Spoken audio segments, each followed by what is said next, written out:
தமிழ்நாட்டின் தலைநகரம் மாறுகிறதா?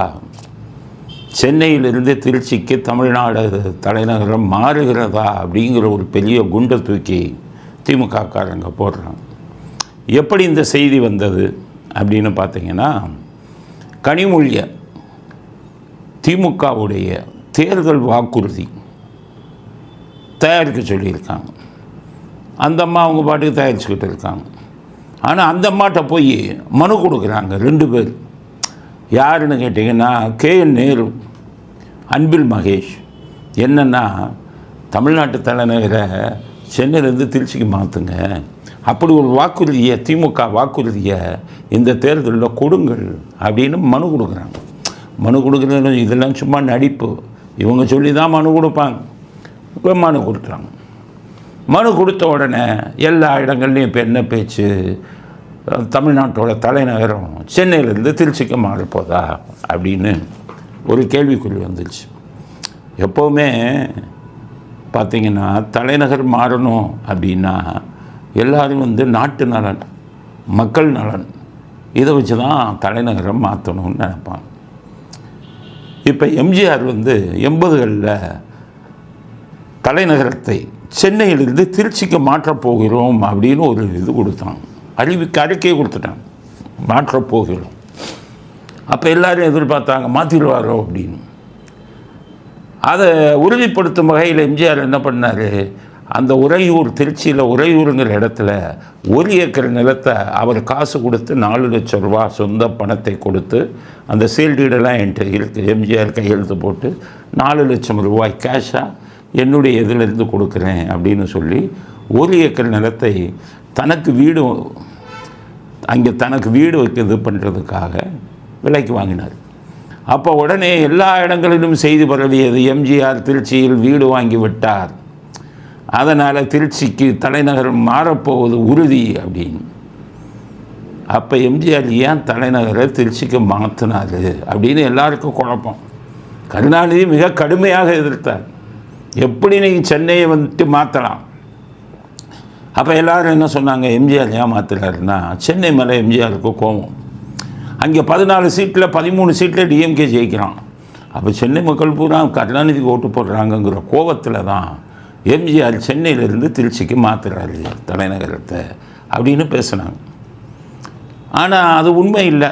ஏன்னா அப்புறம் எம்ஜிஆர் அதை அறிக்கையை விடலைனாலும் அங்கே வேண்டியவர்கள்ட்ட என்ன சொன்னார்னா, நான் ஏன்ப்பா சென்னை மேலே கோவப்படுறேன், சென்னையில் இருக்கிறது பூரா போலி ஓட்டு, பாவம் நிறைய பேர் ஓட்டு போட மாட்டாங்க, இது பூரா கள்ள ஓட்டாக போட்டு ஜெயிக்கிறாங்க, அது மக்கள் கொடுத்த இது கிடையாது.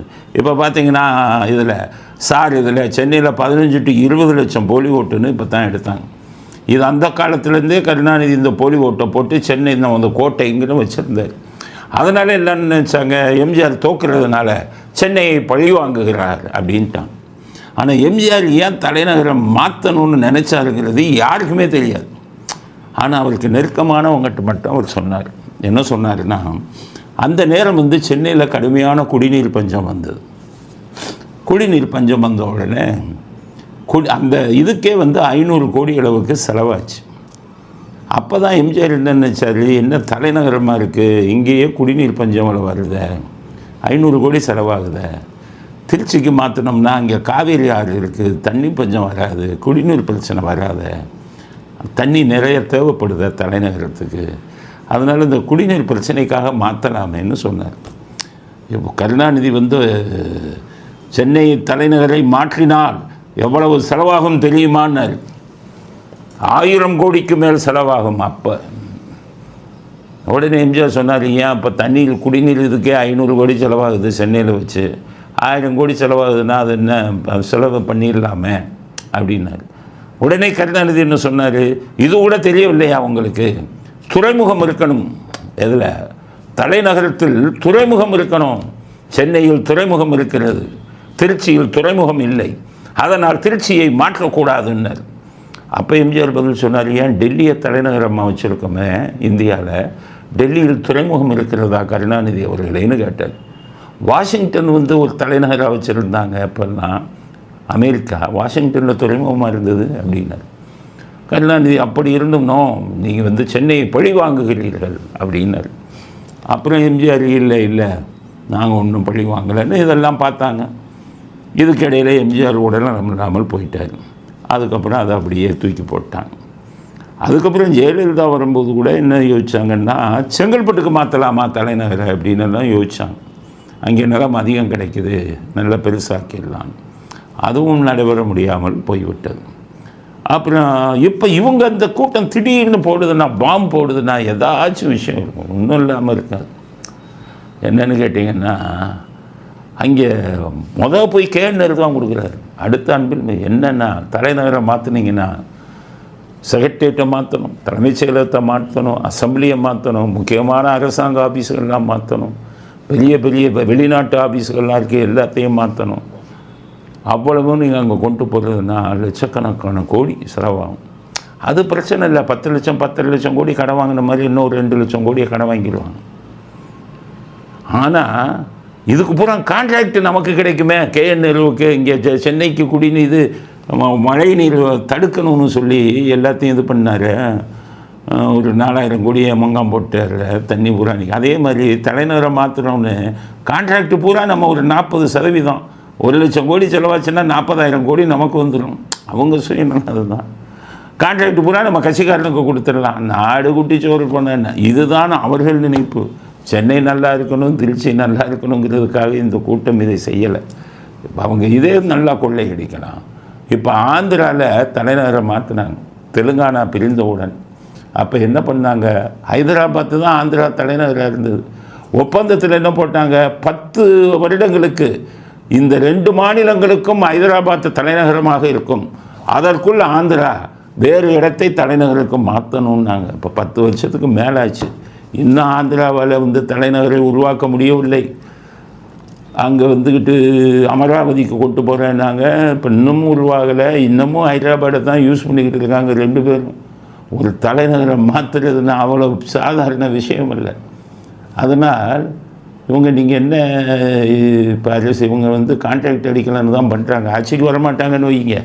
ஆட்சிக்கு வராதனால இது ஒன்றும் இல்லாமல் போயிடும். இருந்தாலும் அவங்களுக்கு நம்ம புத்தி சொல்லணும். கான்ட்ராக்ட் அடிக்கிறத பார்க்காதீங்கப்பா, மக்கள் வசதியாக பாருங்கள், நீங்கள் கொள்ளையடிக்கணுங்கிறதுக்காக இந்த வேலையெல்லாம் பண்ணாதீங்க அப்படின்னு அவங்களுக்கு எடுத்து சொல்லுவோம். ஒரு இதை உங்கள் தலைவரே எம்ஜிஆர் மாற்றணும்னு சொல்லும்போது கடுமையாக எதிர்த்தார். எல்லாத்தையும் எடுத்து படித்து பாருங்கள், ரெக்கார்டை எல்லாம் பார்த்துக்கங்க. எப்போவுமே அதனால தான் நான் என்ன சொல்கிறேன், தலைநகரை வந்தது தான் துக்ளக்கு ஆட்சி இருக்கும்போது தலைநகரெல்லாம் மாற்றினார். அதுதான் துக்ளக் சாம்ராஜ்யம் அப்படின்னு பேர் வந்தது. அதனால் ஸ்டாலின் துக்ளக் சாம்ராஜ்யத்துக்கு துக்ளக் வாங்கின கெட்ட பேரை நீங்கள் வாங்காதீங்க.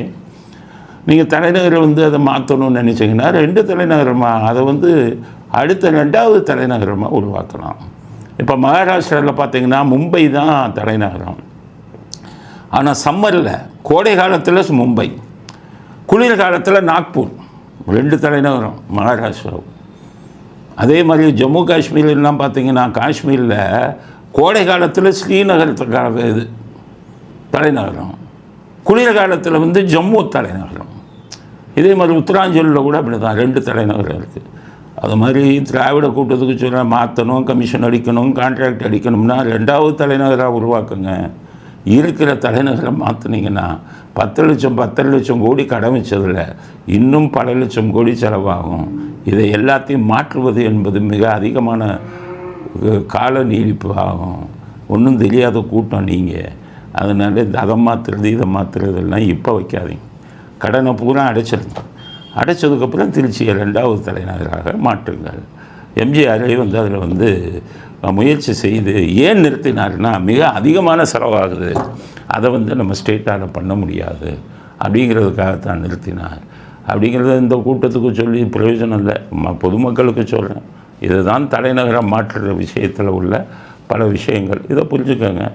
மாற்றினாங்கன்னா பார்ப்போம். மாற்றினாங்கன்னா அது நிறைய பேர் இருக்காங்க பொதுநல விரும்பிகள், நேராக சுப்ரீம் கோர்ட்டில் போட்டுருவான், ஹைகோர்ட்டில் போட்டு ஸ்டே வாங்கிடுவான். அதனால் சும்மா சொல்லிட்டு போவாங்கன்னு நினைக்கிறேன். கேஎன்எல்ஓட இது பலிக்காது. அதனால் கான்ட்ராக்டில் சம்பாதிக்கலான்னு திமுக தலைவர்கள் நினைப்பது இனி தமிழ்நாட்டில் பலிக்காது. அப்படிங்கிறத இந்த கூட்டம் சும்மா உளறி கொண்டு இருக்கிறது. அதை நம்ம கண்டுக்காமல் போவது தான் நமக்கு நல்லது. அப்படிங்கிறத சென்னை மக்களுக்கும் சொல்கிறேன், திருச்சி மக்களுக்கும் சொல்கிறேன். அடுத்தது தமிழ்நாட்டில் தாவேக்கா தனித்து போட்டி அப்படிங்கிற முடிவுக்கு வந்திருப்பதாக தகவல் வந்திருக்கு. அதனால் இவங்க எல்லாம் வேட்பாளர்கள் எல்லாம் இப்போவே தயார் செஞ்சுக்கிட்டு இருக்காங்க. தனித்து போட்டி அப்படின்னு செய்தி வந்திருக்கு. ஆனால் தனித்து போட்டி அப்படிங்கிறது கூட்டணிங்கிறது ஒரு நல்லது. நாங்கள் சொல்கிறது பெரிய பெரிய கட்சிகள்லாம் கூட்டணி வச்சு தான் போட்டிட்டாங்க. அதனால் விஜயும் ஏதாச்சும் ஒரு சில கட்சிகளை கூட்டணி வைத்து கொண்டால் நல்லது. ஆனால் வச்சுக்க முடியலைங்கிறார் செங்கோட்டையன். அவர் என்ன சொல்கிறாரு, நான் இங்கே டிடிவிட்ட பேசுகிறேன், அடுத்த நாள் பார்த்தீங்கன்னா பிஜேபியிலேருந்து ஆள் நிற்கிறாங்க.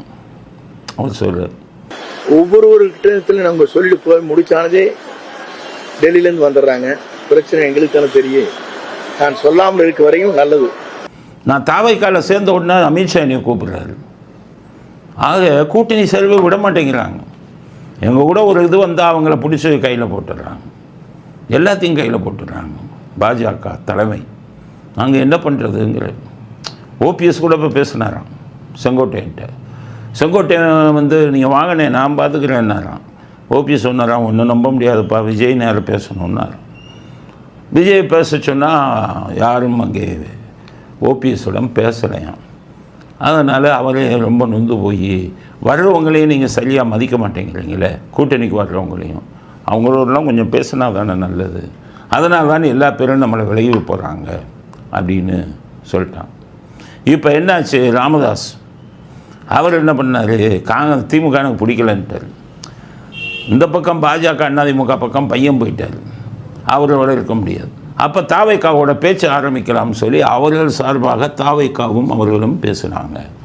உடனே ஸ்டாலின் இவர் சொல்லிட்டார், யார் திருமாவளவன், இவர் பாட்டாளி மக்கள் கட்சி எங்கள் கூட்டணிக்கு வந்தால் நாங்கள் கூட்டணி விட்டு வெளியேறுவோம்ட்டார். அதனால் என்னடா செய்யறதுங்கும்போது ஸ்டாலின் திருமாவை கூப்பிட்டு ஏதோ சொல்லியிருக்காரு. என்ன சொல்லியிருப்பார், 20 கோடியாக வாங்குறது 30 கோடியாக வாங்கிக்க, வாயத்திருக்காது. இப்போ சொல்லிட்டார், திமுக சொல்கிறபடி தான் நடப்பேன், யார் வேணாலும் கூட்டணிக்கு வரட்டும். அதனால் இப்போ ராமதாஸ் திமுக பக்கம் போகிறதா தாவேக்கா பக்கம் போகிறதான்னு தடுமாற்றத்தில் இருக்கார். ரெண்டு பக்கமே அவங்க கொஞ்சம் பணம் இல்லாமல் வரமாட்டாங்க. கூட்டணி பணம், பிரேமலதா இவங்க பாட்டாளி மக்கள் கட்சி அந்த காலத்தில் இருந்து. அதனால் இப்போ தாவேக்காவுக்கு அவர் என்ன ஐடியா வச்சுருக்காருன்னா, அவர் ராமதாஸ் அவருடைய நெருக்கமான வட்டாரங்கள் இருந்து வந்தது, ஒன்று தாவேக்கா பக்கம் போவோம், இல்லை திமுக பக்கம் போவோம், இல்லைன்னா அன்புமணியை ஒழிச்சிடணும். அன்புமணி எத்தனை தொகுதியில் நிற்கிறாரோ 17 தொகுதியில் அங்கே பூரா நாங்கள் நின்றுடுவோம். அதே மாதிரி வன்னியர் மக்கள் அதிகம் இருக்கக்கூடிய தொகுதிகளில் பூரா நாங்கள் நின்று அவங்க ஓட்டை பிரிச்சிடுவோம். எங்களை விட்டுட்டு கூட்டணி சேர்ந்ததற்கு என்டிஏ கூட்டணிக்கு நாங்கள் தனியாக நின்று ஓட்டை பிரித்து அவர்கள் வெற்றியை தடுப்பதற்கு முயலுவோன்ட்டாங்க. அதனால் இப்போ என்டிஏ என்ன முடிவு பண்ண போகிறாங்கன்னு தெரியல. தாவேக்காவோட ராமதாஸ் சேர்ந்துட்டா பிரச்சனை இல்லை, திமுகவோட அவங்க சேர்ந்துட்டாலும் என்டிஏக்கு பிரச்சனை இல்லை. தனியாக நின்று பாட்டாளி மக்கள் கட்சியின் ஓட்டை பிரித்தால் அது என்டிஏ கூட்டணியின் வெற்றியை பாதிக்கும்னு அவங்களும் கலக்கத்தில் இருப்பதாக செய்தி வந்தது. இப்போ பிரேமலதா என்ன பண்ணிவிட்டாங்க, 2 பக்கமும் கழட்டி விட்டாங்க. ராஜ்யசபா சீட்டு அதெல்லாம் முடியாதுன்ட்டாங்க. அதனால் இப்போ என்ன பண்ணிட்டாங்க, 2 பேருமே பணம் எவ்வளோ வேணுனாலும் வாங்கிக்கோங்க, ஆனால் சீட்டு 6 சீட்டு தான்ட்டாங்க. திமுகவும் அப்படி சொல்லிட்டாங்களாம், அதிமுக பாஜக கூட்டணியும் அதே மாதிரி சொல்லிட்டாங்களாம்.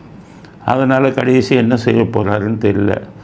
6 சீட்டு பணம் யார் கொடுக்குறாங்களோ அவங்க பக்கம் போயிடுவாருன்னு நினைக்கிறாங்க. இறுதி வரை அவர் கூட்டணியை தீர்மானிக்க மாட்டார் அப்படிங்கிறது உறுதியாகிவிட்டது.